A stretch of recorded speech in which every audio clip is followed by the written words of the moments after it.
If you listen to the show, you already know that we cannot exist without our sponsors. They are the ones who make things happen behind the scenes. So let's acknowledge Fuji Sports. We've been working with these guys for a while now, not only as far as this podcast is concerned, but also at the RŌL Academy. We've had their gear. I personally use their gis. What a phenomenal product. Yeah, I mean, jiu-jitsu, judo, MMA, tape, bags, anything you need for your jiu-jitsu journey, you can find at fujisports.com.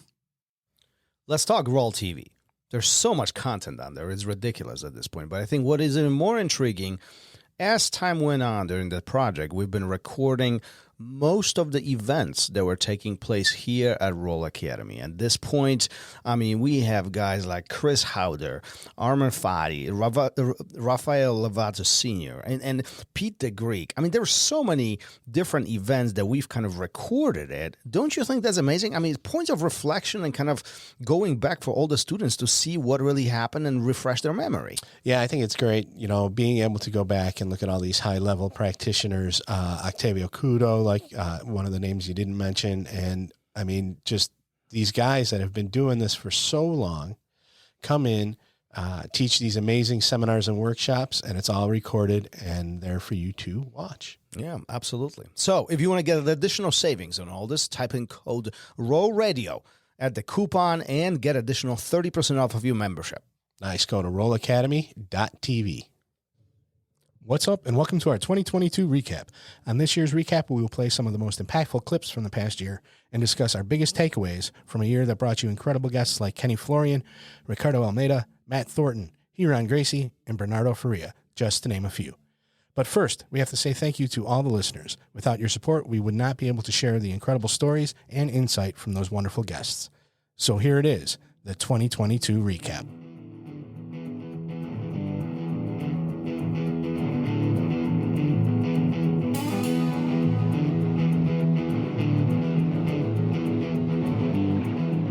Welcome to RŌL Radio.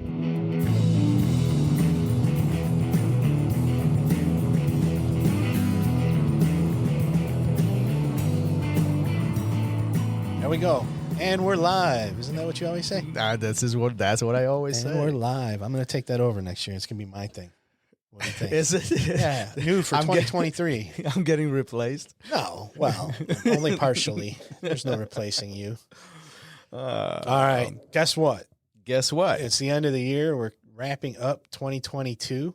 Well, as we're recording this, but this is releasing as a first episode of the new year, right? Yeah, I think people understand how this works. I don't know. Do they? If they don't, then they're for us. That's our advertisement. So this is the recap of last year because you're listening to it this year. It's very tricky. It's my own little time machine. It is. And we're going to play some of our favorite clips of the year or meaningful clips. I think things are a little different the way we're doing it this year. So it's going to be things that really, were a little more meaningful to us. And then we're going to talk about, I think, what the biggest impact or takeaway even maybe, right, of the year was for each of us. Yeah, we definitely play some clips, similar to what we did last year. But I think the big change that we are making for this recap this year, 12 more months into this project, is that we'll talk about some meaningful takeaways that you and I had, which I'm actually curious. We didn't rehearse any of this. No, you had your own clips. I have my own clips. And everything is going smooth so far. Hey, cameras are on? Yeah. Cameras are on. I glanced. You'll see. If you guys watch this on YouTube, about a minute into every episode, you'll see me look directly at the camera. And that's to make sure it's going. Listen, for those of you who are tuning into this crazy show, and if you didn't have an opportunity to listen to the number one, or what I don't even remember what we called it, but it was the beginning, right? The beginning. There was the 20-minute us just talking about what we thought we were going to do here. We should play that, actually. I haven't listened to that in a long time. God, no. But for those of you who are tuning in to RŌL Radio now, and you didn't have the opportunity of listening to some of the previous episodes, especially the beginning ones, I think it is important that we highlight that this project started as complete, not a joke, but it was almost like that's how it's turning out. But it started as a, kind of a side hustle project, kind of side thing that as a post product of pandemic. Right. Yeah, we were bored. Do you remember that day? I do. Wait, the day we recorded it? No, or the day the idea was born. Yeah, I was sitting at my kitchen table, and I think I've told the story before, and you called me and you were like, "Hey, let's do this," and I was like, "Sure, let's do it." And when are we going to start? Next month? And you were like, "No, we're going to start this week." You're crazy. You're crazy. We had no idea, So you're doing it remotely on Zoom. Yeah. We didn't have this fabulous mixer. We didn't have a studio. We didn't have anything. You did it from your den, and I did it from the office at the academy. And oh yeah, that's right. You did it from the office. Yeah. So, and if you listen to last year's recap, you'll hear how I had to break the door down one time because I was locked out. That's true. I forgot about that too. Yeah. So, and then, as time went by, we kind of refined it a little bit. It's semi-professional now. Unfortunately, because of where we're located geographically, we don't have in-house guests. We're doing a lot more seminars and stuff around here. Hopefully that'll change someday. That would be cool. It'd be a lot of fun. I think it would change the dynamic. But that's one of the more frequent questions that we get. How come we don't do this in person? Why is this always remote? Mm-hmm. And I think that's important to acknowledge for those of you guys who don't know. It's really this remote, opportunity gives us to talk to anybody everywhere around the world. Like we've had guys from UK, Spain. I mean, worse. I don't even remember everybody. But Goran we talked to when he was wherever he was at. Yeah, I forget where he was. We had guys. We had guys from in the cars. Yeah, we had guys in the bathrooms. Yep. What's great storage rooms. I mean, it was.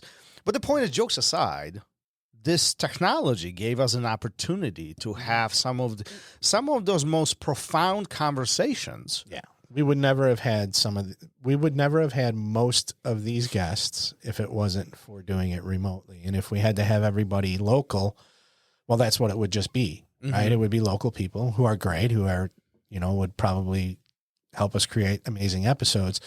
But if we had to wait for a Braulio Estima to come through, we'd be waiting a much longer time than just trying to get them through emails and Instagram and stuff like that. So, that's why. I mean, we're in Illinois. Unfortunately. Jiu-Jitsu's worldwide. So we want to talk to people all over, not just around the corner. Yeah, no. And listen, just the fact that our listener pool is growing substantially and Either you guys are pressing download buttons like multiple times, or the pool is growing, or the pool is growing. But the point is, I think this silly project. The reason why I mentioned all this is because this silly project, and it did start as kind of silly. Let's just stay busy.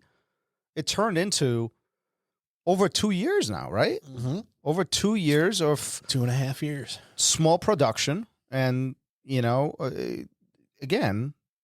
Fundamental and big conversations, they had a huge impact on me. We'll get to some of the more impactful moments a little bit later on, but last night, or as the day before last night, I was getting ready for all this. And I rarely look at the statistics like in depth, but I started looking and I know we did this last year, but I look at the countries as a source of who's listening from where.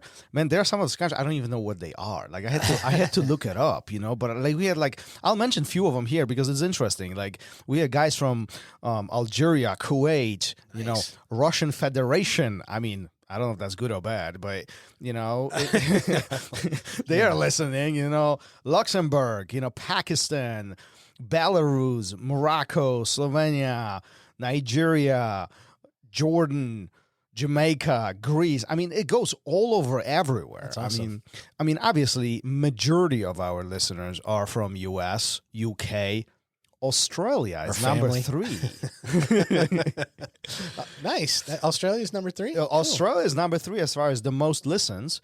Brazil, Sweden, Netherlands, New Zealand, Germany, South Africa, France, Japan. Wait. How many in Poland? So Poland is, I actually looked at that. I'm sure 1, you 2, did. 3, 4, 5, 6, 7, 8, 9, 10, 11, 13, 14, Are you counting 15, the 16, downloads or 17, place? 18, The place. 19. Number 19. So 19th place. 19th place. You got to work on your homeland a little Well, bit. I was about to say, what's going on here? I mean, where are my people? We should do an episode in Polish. where are my people? I'll just sit here and nod. But even that, I mean, that's still a substantial number. Sure. So, it's not even eye-opening, but I think it's a point of recognition for me personally. It's like, it's kind of cool to have this kind of impact on such a global community Right. from all around the world. And obviously you guys can't see the full list, but I'm talking about hundreds of different countries all around the world, and I'm scrolling through it. It is quite mind-blowing. It's we're doing something right. That's cool. So but the important parts, none of this will be happening without you. So, I'm not going to make you cry on You would have anything. found somebody. You would have sucked somebody into this. Well, it's been proven this year, particularly because you had It's a lot. Yes. I think missed 3 or 4 episodes you missed. at least 4. Was it? Yeah. Okay. Well, I don't know, but again, reflecting on 2022, did I write this time? You did. Reflecting on this year or last year, every time you were not here, the show was not the same. And I'm not even talking about the logistics of running the show, but I'm talking about the dynamic of the conversation. There was nobody to argue with me. So and I know I'm not the most vocal person on this show. I let you and the guest do most of the work, but I kind of break the ice before we get started. And I think that might help a little bit, so that people kind of know, what we do here and how we do it, and whether or not it's going to be a serious conversation or a fun one. We always try and make it fun. So, yeah, do I need to be here? I don't know. I think you But, do. I think you do. it helps. I think you do. I appreciate you being here. Without you, this show would not be the same. It would not be. Without you, it wouldn't be. So When am I taking a day off? Whenever you want. Yep. And one more acknowledgement point. I want to make just a second here, and thank our guys at Fuji. We've been working with them for 2 years now. Yes. Fabulous partnership, and without them, again, this show would not exist from the operational perspective. So we do appreciate their support.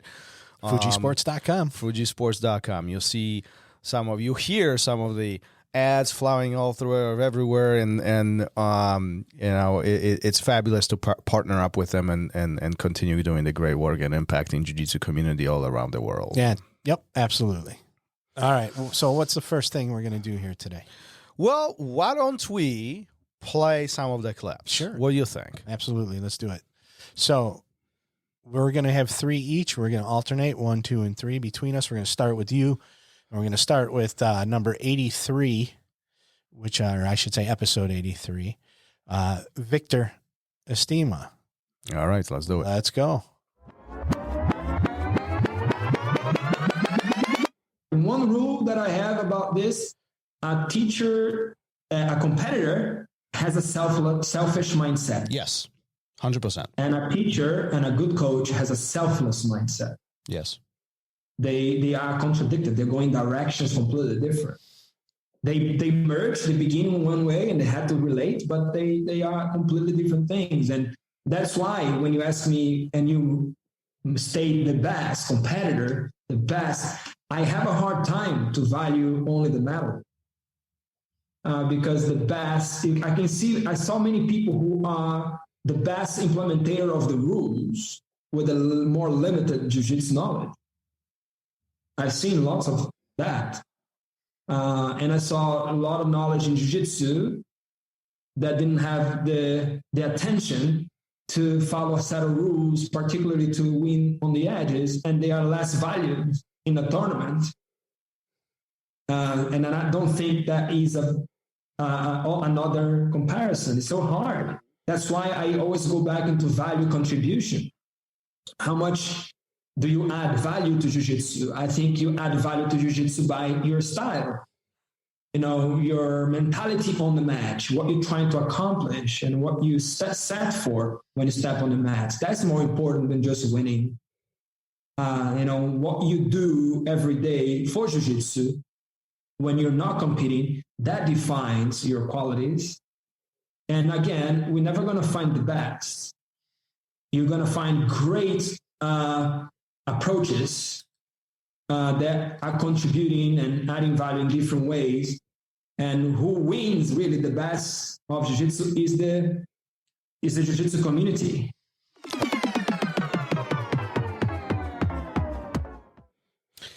That definitely was one of the earlier episodes of last year, of 2022.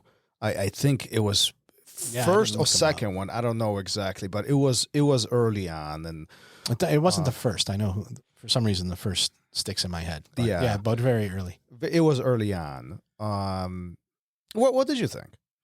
Well, I do think that, we get caught up in every aspect of any competition, not even competition, but like in the arts and who's the best. And I love that he talks about contribution, because I think it's really, really important. Nobody cares, right? Nobody cares how many medals you have. Nobody cares what you won at some point. They care about how you treat them or how you treat the people around them or, the community you build. So I think that's amazing. I know he also touched a little bit about like rule sets, so if you're going to take it strictly on like the physical level, who's the best at ADCC might not be the best at IBJJF. And who's the best on Monday might not be who's the best on Tuesday. So I think that when we put these labels, these very drastic or all or nothing labels on people, we can get ourselves in a little bit of trouble. Yeah, for sure. When I was looking at these clips and trying to, first of all, I don't know how it was for you, but for me, it was hard to really narrow down three bits of episode, not even pick an episode, just little bits and pieces off of it, kind of to highlight the important things. But he came to my mind right off the bat. The quote or the phrase of competitor is a selfish act and instructor is a selfless act. It stuck with me whole year. I've used this so many times on and off the mat. And I can honestly say that conversation, or that piece of conversation, legit made a huge impact on me. Mm-hmm. That was one of the reasons why it made it there, or made it to the top 3 for me. A big impact. And to this day, if you see me teach, I likely to use that phrase actually. So it did make an impact and did stuck around for full year. Yeah, and it's a good one. All right, are we moving on? Let's move on to your. All right. So my first one is from you had a very early in the year. I had a very late in the year. And I like this one. We'll discuss it afterwards, but here we go. A lot of us just show up to the class, and sometimes you even say to yourself, if you're purple belt, you're skipping the warm-ups, and all the other stuff. And then it's a snowball effect. Things just happen, and we do get hurt. Why do you think that happens? But I don't think that purple belts are stupid for skipping warm-ups. Why? Because the warm-ups are shit. running in circles and doing jumping jacks and push-ups has nothing to do with jiu-jitsu. Like I made a list of 25 things that a good warm-up should have, and almost none of those are present in a normal jiu-jitsu warm-up. We need to do side stretches. We need to turn our spine in every direction. We want to lubricate all the joints. We want to have a slow, progressive, intensity. And we want to mimic the stuff we're doing in jiu-jitsu. We also want to counter the stuff that we do in jiu-jitsu because we're always crunched up. We want to stretch our hip flexors. We want to, do some inversions to get our blood flowing. All of this should be present in every warm-up. And most gyms, they never spend more than 10 minutes warming up. And to me, that's atrocious. Like.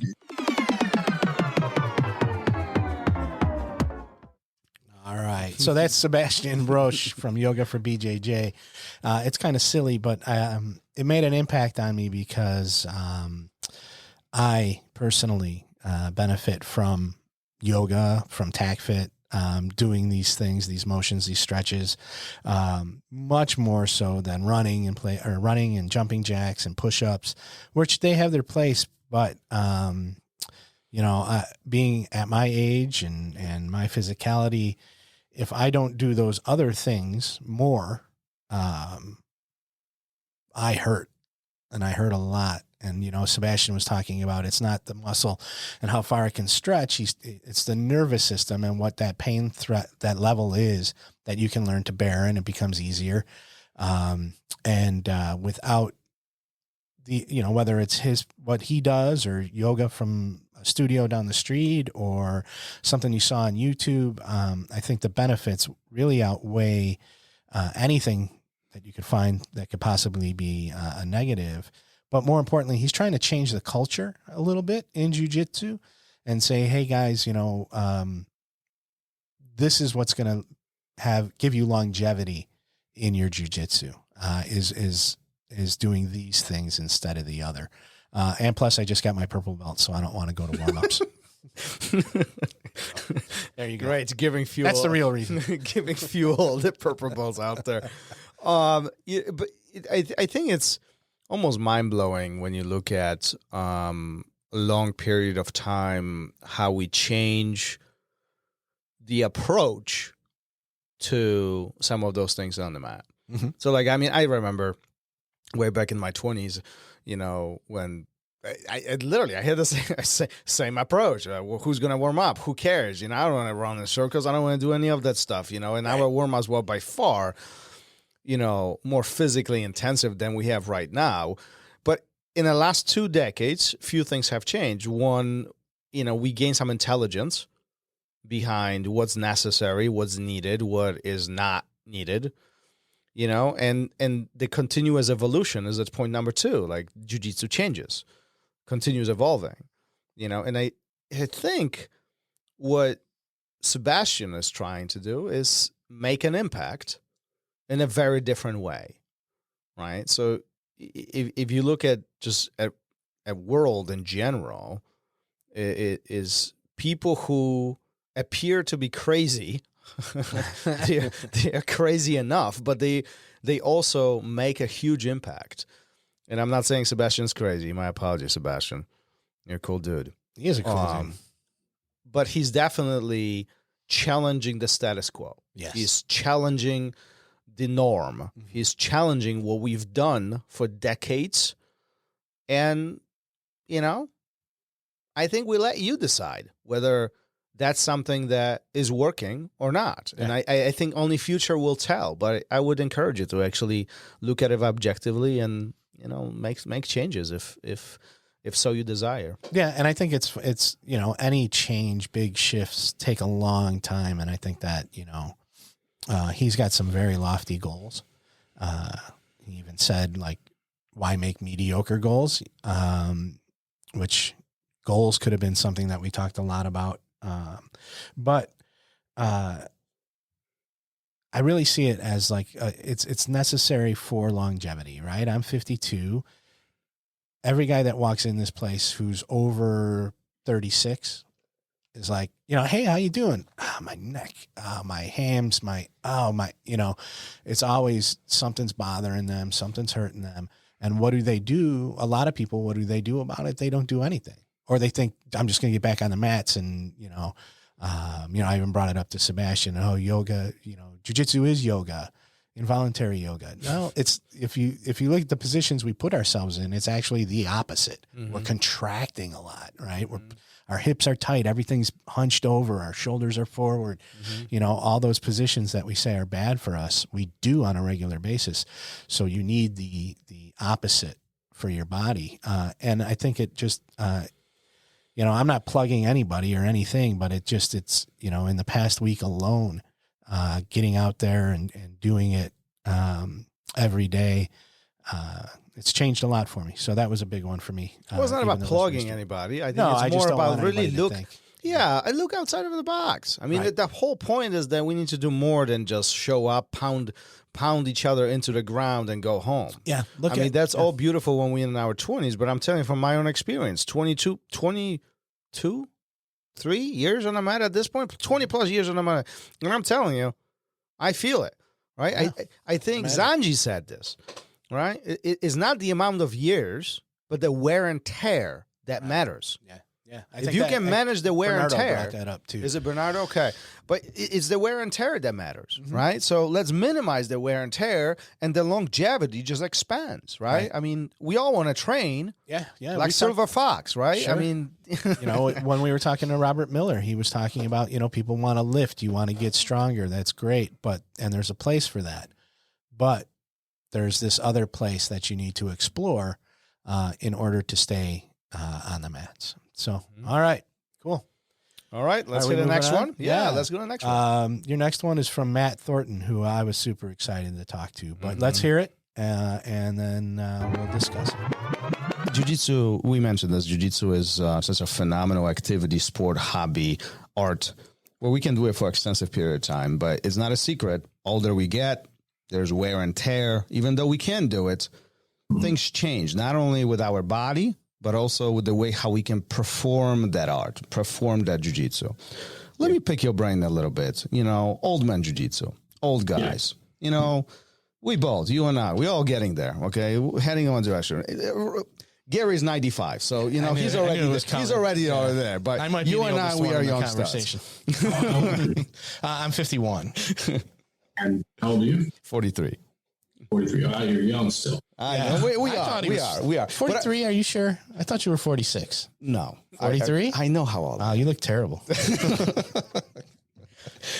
But, as I'm heading in that direction, what are the main things that you see from your experience or from the things that you have developed or important for students who do it I for think real? for jiu-jitsu to continue to be a healthy thing in everybody's life, which is what we want it to be, you have to stay on the mat.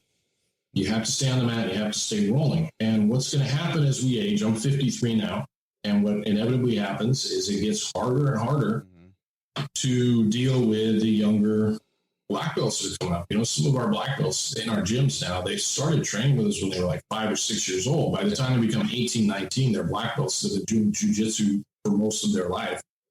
And it's going to be harder and harder, should be, if you're a good coach, become harder and harder to deal with those people.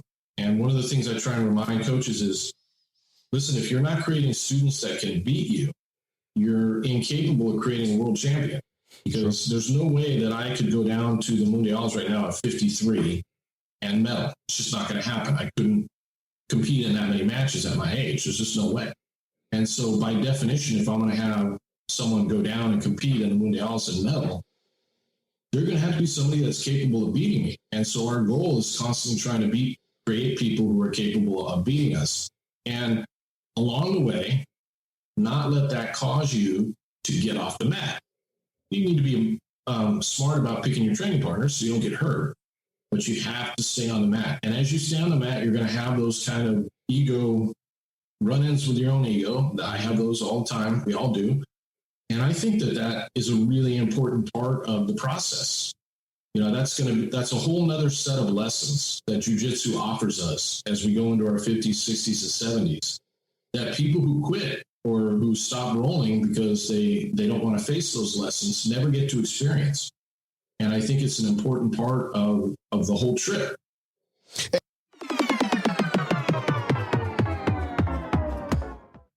There it is. I was the youngest guy Yeah, that's all right. in the whole conversation. Like I said, you look terrible. I feel offended you didn't know how old I am. Well, perhaps that's better. Well, so Matt's been around for forever, right? Pioneer in the American jiu-jitsu. Chris Howder black belt, right? So, I mean, the dude's been around. He knows what he's talking about. Schools all over the place. Yeah, I mean, what's he touches on? Ego, coaching, longevity. There's a lot to talk about there in just 2 minutes. The most important part for me, what made me select this this clip, was the fact, again, that he talks about coaching as sacrifice of yourself for the greater good of somebody else. And again, another conversation of many this year, or last year, but it is, again, one of the ones that impacted me personally. It's a very different perspective. There are so many instructors out there. There's so many coaches out there, not only in jiu-jitsu, just in sports in general, who really, I think, hold back their students, hold back the athletes in a sense of, I am the number one. You can't be better than me. And kind of putting that cap on them, in order for them to be the top dog or whatever, the kind of A-type personality, which it really conflicts with what the purpose of the instructor or coach is. So that really kind of gravitated towards me, really pulled me into during that conversation. And again, it made an impact. It's really, as we step into these coaching roles, instructor roles, leadership roles, it's really not about us. It really isn't. It's all about the guy next to us. It's all about the students. It's all about the training partner. It's all about the other person to make them better, with the simple hope of them being better than us at some point. Yeah, I think it's really hard to see people pass you up, right? Whether it's a student of yours or another person on the mat. It's got to be difficult. It is difficult. And I live it all the time.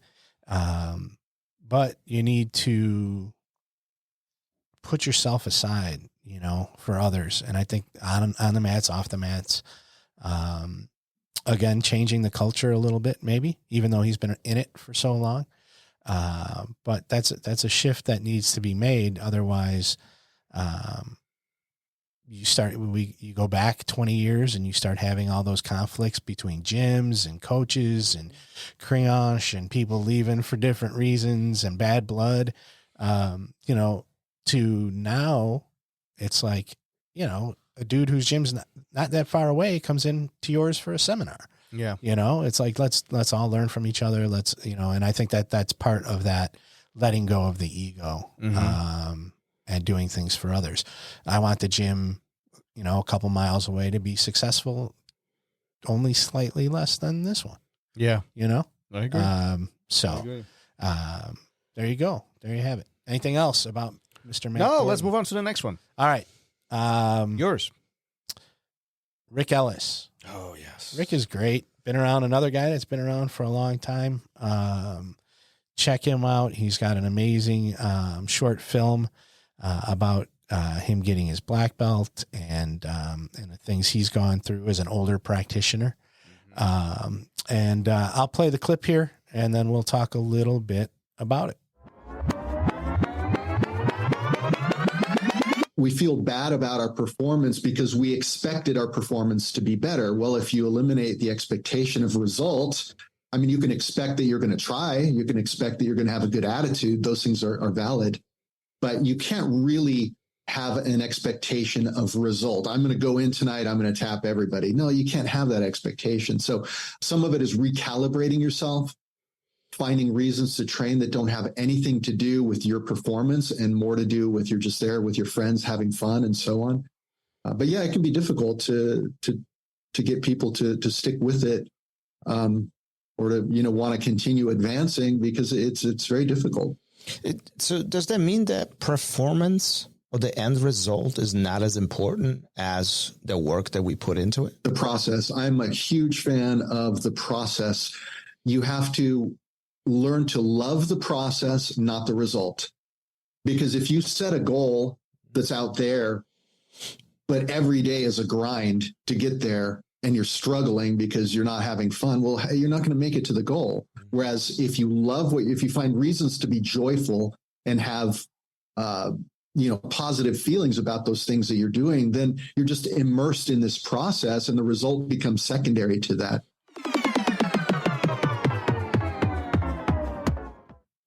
Well, that's fundamental. That's like core of what we talk about on this show, essentially almost every episode.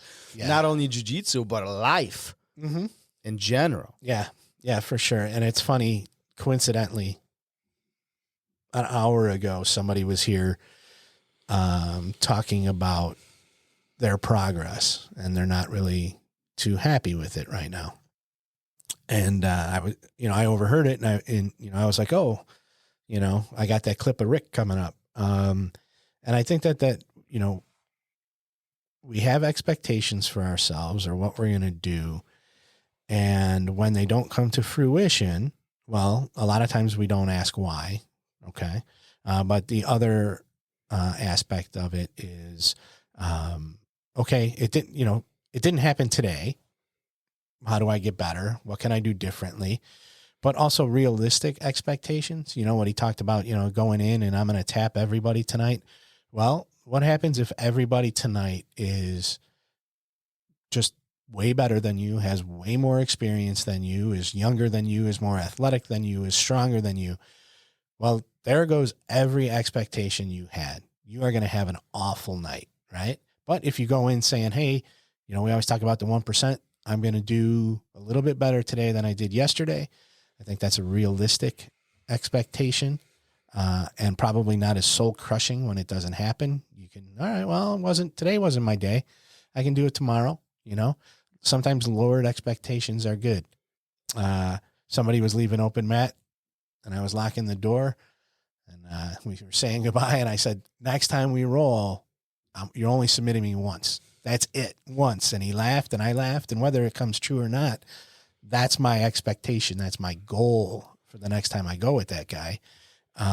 Rather than, for some reason thinking that the guy that just tapped me out twice, maybe even 3 times, I'm going to get the best of him the next time. I don't think that's realistic. Again, we're older people. I'm going to have to change my takeaway for the year. Just realistic expectations, smart goals, I think are going to get you through the rough patches in jiu-jitsu and probably everything else. Yeah. I mean, you nailed it. Jiu-jitsu is complex. If we, and listen, life is complex. I said this several times on this show, and I'm a huge fan of the thought of life is not easy. It's not supposed to be. Nobody ever said it would be. Life is hard. It's hard, no matter what your circumstances are. And there's millions of people out there who have it harder than you and I. But it doesn't change the fact that life is hard for all of us. Mm-hmm. We are surrounded by different situations, different people, different circumstances, different levels, and different times and points of our, existence. And if we hyper focus on that result, we just it's so far away. It's so far away. And what happens when you hyper focus on that result and you do achieve it? Well, what comes next? Right. So, I mean, if you're not in love. So that's like going to that fixed mindset, growth mindset, right? We had few guests talking about that often, and all of this is literally saying the same thing, just different perspectives, different kind of approaches, different angles, but it's embrace the grind, go hustle, go work hard, suck it up, stop complaining. Like it's all about the same thing, because life is hard. It should be hard. If life was, listen, I said this today, if jiu-jitsu was easy, everybody would do it. And there's only 20 of you on the mat. So that tells you something. Mm-hmm. Okay. So go back to grinding. Go back, look at it, see why it works, see why it doesn't work, and love every single second of it. Beautiful.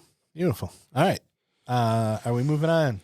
Yeah, so that's my third one, right? Yeah, we're moving on, but not very far. Because this is Rick Ellis as well. And, in the past we were like, oh, I picked somebody. You can't pick somebody. Yeah. The same person, I mean. But I think this year it was like, well, it's not the same clip. So go with it, Rick Ellis again. So here we go. We'll talk a little bit after we hear from Rick again.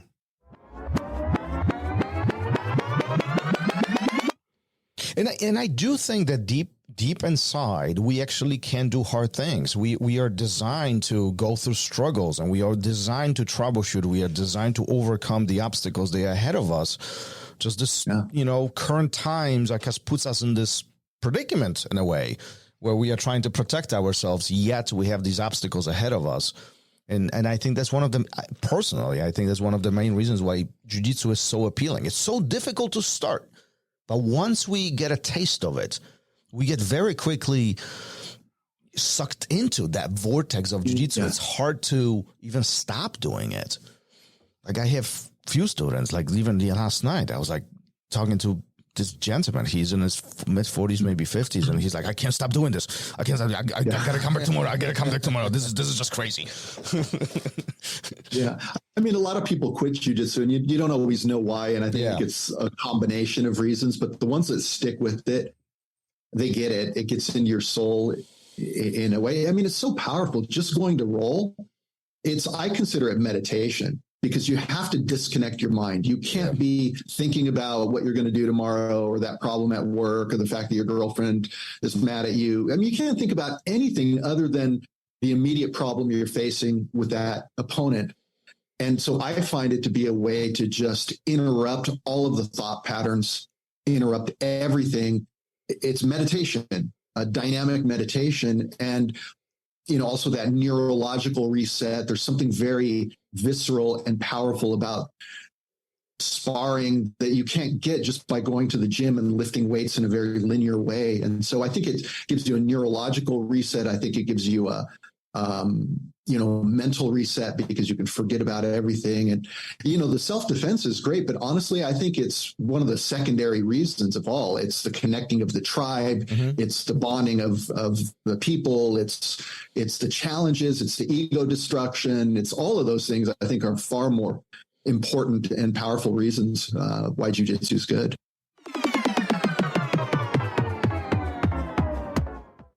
Even though we didn't connect before selecting those clips, they kind of overlap, right? I mean, for sure. And again, the same thing. It's like focusing on, that grind, disconnecting for the reality of, like, how many times you step on the mat and somebody's saying, I had such a bad day, but I'm so glad I'm here.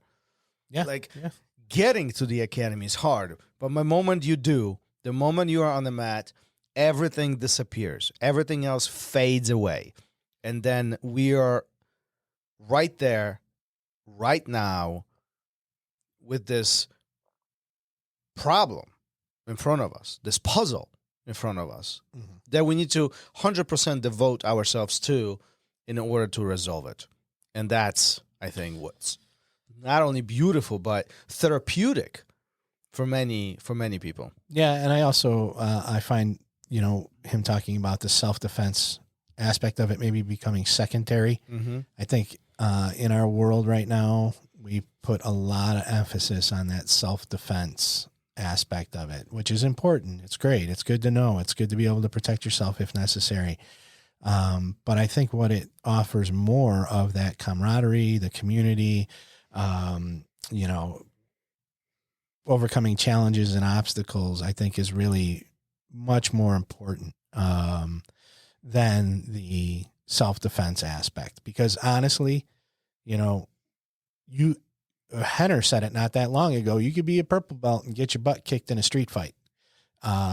So find those other things in jiu-jitsu to love, so that you're not so, again, hyper-focused on, who cares what I think, but what I think is the wrong thing to be focused on is that beating everybody up and being the alpha and all that stuff. Because I don't think that is very fulfilling when you're sitting home alone. You can be the alpha male, but when you're sitting home alone, you got nobody to pick on, to push around, to make yourself feel better than. Which I think is the mistake that right now people that's what people think of as alpha in this time right now. So there's so much more to enjoy than the physical. That's all. Yeah, I mean, many consider jiu-jitsu as more mind stimulating than physically stimulating. I mean, I'll let you guys decide which one is for you. But there is more to it than more to jiu-jitsu than just smashing somebody's face into the mat. I mean, there's definitely that puzzle. There's also the ongoing troubleshooting, and it does change. Every single partner does change every single day. Mm-hmm. So that's why we keep doing it. Yeah. I think maybe we should have coordinated more. We have a theme here. We do. Yeah, absolutely. There's a message but behind that's good. all of this. Yeah, I mean, hopefully people will get it. The people who need to hear it. And I think the regular listeners, it'll just reinforce things or maybe spark that motivation again to start thinking differently a little bit. So if we're moving on, are we moving on? Yeah, let's do it. Last one, right? Last one. It's from Adam Singer, and we talked earlier about the episodes that I was not a part of, and this was one of them. I don't remember if the kids were sick or if I was sick. It's funny, those 2 years of COVID, I was pretty damn healthy. You're falling apart now. But staying in the house, I guess, keeps you healthy. Keeps you from getting certain viruses. So yeah, let's listen to Adam a little bit, who's got a great mind for jiu-jitsu. And I ended up submitting him a couple times with a triangle, but I ended up submitting him the triangle because nothing else was working. I couldn't move him. I couldn't out-grip him. I couldn't get him off like it. And I have 2 or 3 stripes on my belt. I have this magical black belt. I have this. And here's this white belt. Now, he has as much mat time as I have, but he's never done jiu-jitsu before. I really wanted to quit that day. I got in my car and I cried. And I texted my coach, Matt Thornton. I'm like, I'm done. I'm out. Like, I can't. And the thing he said to me was, you have to change your expectations. And I know I've said the word expectations without sort of defining that, but your expectations change over your time and your career. Mm-hmm. Now my expectations when I roll with a young person, an athletic person, someone who's wrestled before, maybe my expectations now are just not get submitted. Maybe my expectations now are get a good sweep and stay on top. Maybe my expectations are to pass a guard. Like, it's not tap or be tapped anymore. It's not beat everyone in the room anymore. Those are the expectations I think that young people have. And I think a blue belt's expectations are, now I submit all the white belts. I get my blue belt on Saturday, I go in Monday, and I could submit all the white belts. But they can't submit all the white belts because there are stronger white belts, there are younger white belts, there are bigger white belts, there are white belts that wrestled before. And so that's an expectation change that I think blue belts don't make, they just quit.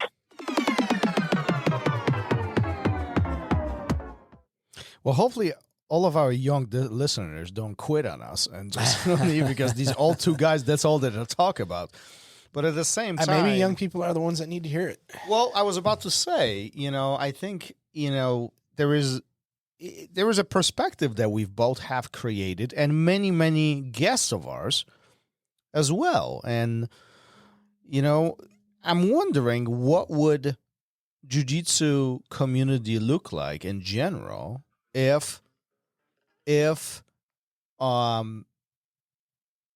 we had the same approach very early on versus going through this change that I think we all have done. I think anybody who has started jiu-jitsu early on in their 20s will go through the same thing. I think guys who do start jiu-jitsu in their 40s or 50s, I think they are more likely to adopt this mentality of being safe and selective training partners and, really changing expectations and focusing on the grind, not the goal. But I think if you look at the younger guys, oftentimes their expectations will be what we talk about right now. You know, it's all about the tap. It's all about the physical approach of jiu-jitsu. It's all about being, you know, dynamic and so on. But then over time, all that is changing as they age. And I know, listen, like I'm the person who will tell you first out. Like I was terrible at training partner when I was younger. You know, like it was all about smashing people into the ground.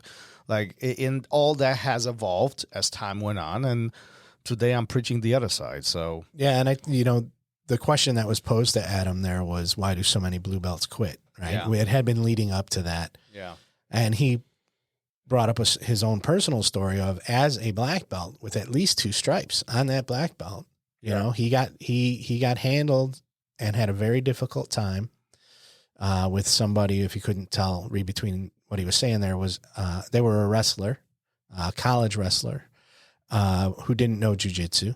You know, he reached out to Matt Thornton, and Matt was like, you know, change your expectations. And it's not lower your expectations. Yeah. It's change them. You have to be realistic. You have to be honest. And, you know, the younger guys that are coming up that want to smash everybody, want to tap everybody, if they don't start changing their expectations as time goes on the mat, they're going to be those guys, I think, that drop out, right? Even young ones who, you know, in March are crushing everybody, but somewhere along the line, come September, October, those guys that are just a little younger or have just a couple less stripes on their belt are going to start taking it to them. It's not going to be as easy. And the other thing too is they might see somebody who they are better, quote unquote, than getting promoted above them, past them, higher ranking than them. And they have to look into all those other things that we talked about a little bit with Victor about those other things that are important in jiu-jitsu and what you do in your academy and things like that. So I think I think Adam, go back and listen to Adam's episode. It gets deep.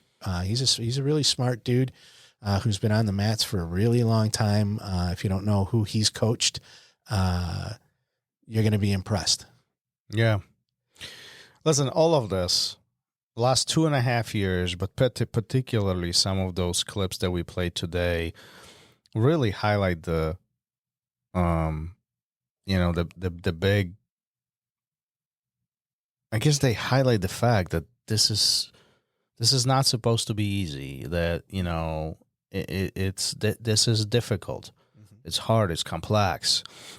You know, I often use the phrase of jiu-jitsu is easy, but people make it complicated, you know, and in some sense that is true.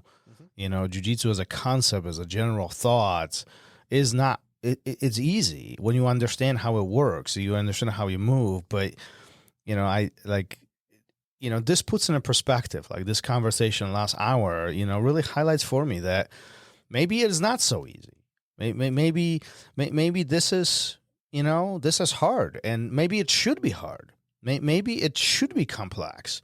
Maybe we need to all, you know, kind of suck it up. And, you know, we love this, so why complain about it? Focus on the correct things. Focus on what we really need to do. And, you know, I think the goal, at least for me, is for everybody to train as long as possible, you know? Yeah, there's that cliche, if it's easy, it's not worth doing. And I think that talking about those benefits, those other things in jiu-jitsu besides the physicality of it, those benefits for me are what's really important about it. You know, these clips kind of reinforce that. And I think that these clips push you in the right direction so that you can enjoy jiu-jitsu for a longer period of time and enjoy it more than you would have otherwise. So take it for what it's worth, but these are some dudes that have been on the mat for we've had some really young, smart guys on in the past year, you know. Kieran's coming to mind, Nick and Danny out in Philly, but today, there's no spring chickens in this group of people. Victor might be the youngest, right? Mm-hmm. And he just retired. So these guys know what they're talking about, you know. Sebastian's 42, I think, something like that. So these, you know, these guys have been around for a long time, and they know what's what. Yeah, no, definitely eye-opening episodes, eye-opening conversations all throughout the year, you know, and we've had quite a bit of them, right? 50 some, you know, we are in whatever, what's the episodes now? 129, right? That's what's been 28. 130. Yeah, 130. Yeah, somewhere in there. So we've done quite a few of them, you know. Before, you know, we get to the most impactful thoughts from this year for you and me, you know, I want to highlight a few things because I think this really puts in a perspective. You know what? Actually, and let me retract this. Let's talk about what was the most impactful for you, because mine connects directly with what I was about to say. So, for me, yeah. So I had a lot of things to pick from. If you go through, like, because we talked about maybe basing this off the takeaways, and if you go through, there's a lot of recurring themes in those takeaways. We could be talking about culture. We could be talking about mindset, which I kind of am a little bit. We could be talking about goals. But for me, it really came down to honesty, being honest with yourself, being honest with those people around you, in order to keep doing this, or anything else, even just a life worth living, is if you're not honest with yourself and introspective, you're not going to succeed. Yeah. So that's what it was for me. And I see all these people in the clips we played talking about expectations, right? When you set expectations, you got to be honest with yourself. When you talk about giving back, you have to be honest about that.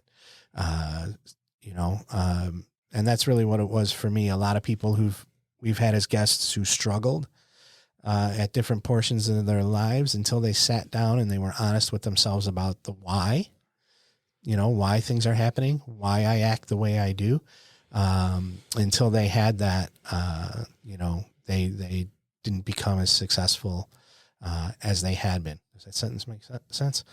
They didn't achieve all those things that they have achieved until they did that. You know, I think they would have been suffering a lot more.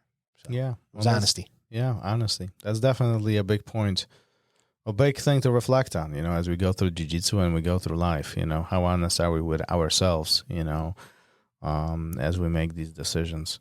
You know, I looked at this from different perspective, like, and as I was reflecting and looking at the episodes and conversations we have done, and for me, it was honestly like to be the last one to speak.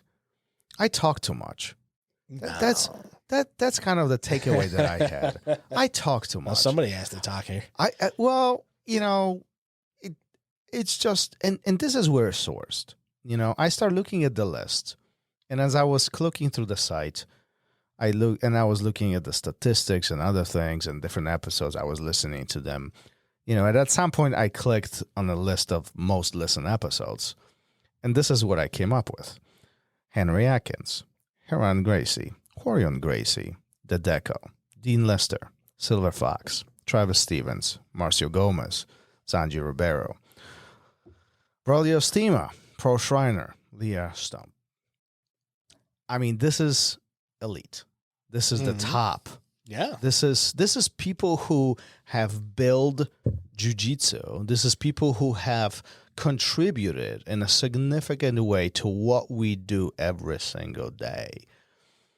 And every single one of them, this year and a previous year and a previous year and the year before that, really shared their stories and really put themselves in a vulnerable spot to really share their life and some of the big lessons that they have learned. And I think, in my mind, we all could be the last one to speak.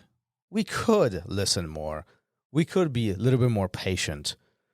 We could, you know, just look around the room and say, I'm just going to sit quiet and kind of reflect on what everybody has done, what everybody else has learned.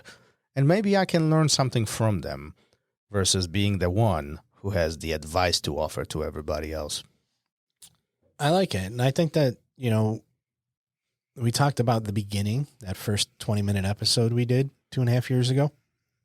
And I think that that's one of the, in a roundabout way, that's what we set out to do, is to listen, to hear these people's stories, and to not hear technique, to not hear, you know, their day-to-day on how they got to Travis Stevens winning a, you know, a silver medal in the Olympics. It's not about, you know, what Travis ate and how he cross-trained and the hours on the mat. It was the fact that he borrowed people's cars to drive to Canada, to train with the best people he could find. You know, it was about all the sacrifices they made, about overcoming what's going on in their own head, you know, in order to get there. So yeah, sitting back and just listening and letting people talk. We just had Elliot Easton on, and the conversation went in a direction that neither one of us thought it was going to go in. That was deep. And it's because, you know, talking about, you know, you talking too much, which I don't think is the case, but what you do good is you bring people, you can lead a conversation, right? And even though you weren't leading it in this direction, because you didn't know he went through these things in his life, it brought him to the point where he felt like he could share, right? And all these people that have been on here have shared. There's not one episode where it was like, you can't find something, some nugget of wisdom or truth or something about yourself in their story. So yeah, I love just sitting back and letting people go. Well, listen, 2.5 years later, thanks for hanging out with me. 22. What else am I going to do? Well, I don't know. Marcia Cruz said, sit on the couch with pizza and a beer, football, Thursday right? Night Football. It's funny how that conversation still keeps coming up. Yes. Yeah. He was spot on with that one. 2.5 years later, a project that started in a very silly and innocent way has grown to, this enormous thing. And at this point, I would even feel like, hold on. So let me ask you this. Are we continue doing this in 23? No, we already got people booked. Speaking of people booked, if you think that we had good guests, just wait when you hear how 23 is lining up. How it's going to start. Because we are going to start with arguably the most, well, I'm not even going to say anything. Let's just stay tuned and see, because we got some amazing things lined up for you. And it's just a beginning of, again, another beautiful, beautiful, beautiful year. Cool. Are we done here? I don't know. Are we? Yeah, I think so. Well, listen, it's been great hanging out with you. See, you just, never mind. You're right. It has been a good time. I'm thankful for all the people we got to talk to. And let's keep it up. All right. Later. Peace. Thank you for listening to RŌL Radio. If you enjoyed the show, don't forget to leave us a review and help us make the show even more amazing. For future episodes, check out our website and follow us on all major podcast platforms. Take care.